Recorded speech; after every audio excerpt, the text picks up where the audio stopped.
Eu lembro que eu cheguei no abrigo, eu tinha uns 5, 6 anos de idade. Foi mais ou menos por aí. Eu era muito pequeno, eu não consigo lembrar exatamente. Eu sei porque me falaram depois. Então, os meus pais eles eram dependentes químicos. Minha mãe ela era alcoólatra e meu pai era usuário de drogas. Então, eu fui muito cedo, o juizado me pegou, o juizado me pegou e me colocou dentro de um abrigo. Eu não queria ser levado, né? Porque eu era muito pequeno e a minha referência eram os meus pais, mas eu não sabia o que estava acontecendo. Eu não tinha noção dessa questão dos problemas que os meus pais estavam passando, né? No começo não. No começo eu queria minha mãe e meu pai, mas o tempo foi passando, eu não sabia, não tinha mais notícias sobre eles, deles.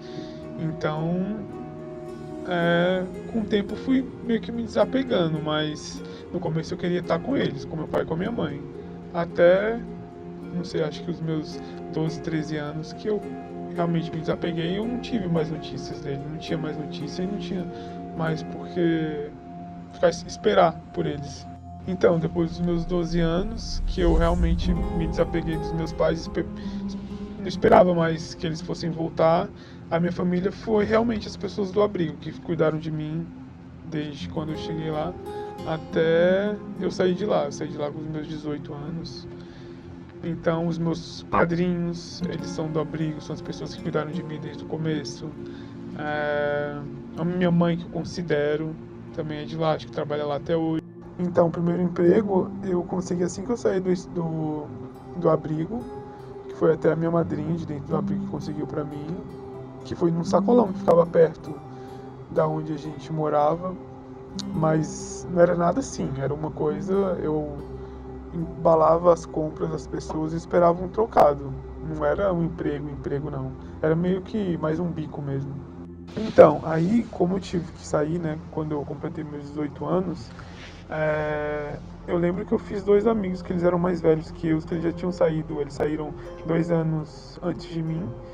E a gente se encontrou e eu perguntei se eu poderia ficar com eles até eu encontrar algum lugar e eu fiquei com eles e até hoje estou lá. A gente mora junto e divide um apartamento de 2 quartos e nós somos três. Então, hoje eu consegui, com muito custo, terminei meu ensino médio e eu quero começar um curso técnico, já que eu não tenho condições de pagar a minha universidade. Então, sim, eu sofro bastante preconceito, né? Porque não é aquela vida padrão que as pessoas esperam, né? Não ter mãe, não ter pai, você não ter referência dentro de casa, na verdade nem casa, né? Porque eu morava em um abrigo, então preconceito sim, sempre sofri em relação a ter ficado no abrigo, a não saber quem são, não ter contato com os pais, né? Porque chega essas épocas de família, de Natal, Dia das Mães, Dia dos Pais e pra mim é como se fosse um dia normal. E na sociedade que a gente vive, né, preconceituosa, as pessoas acham que o fato da gente não ter pai, mãe, de ter crescido no abrigo faz com que a gente seja um vagabundo e não é bem assim. Eu trabalho, estudo, tenho uma vida normal.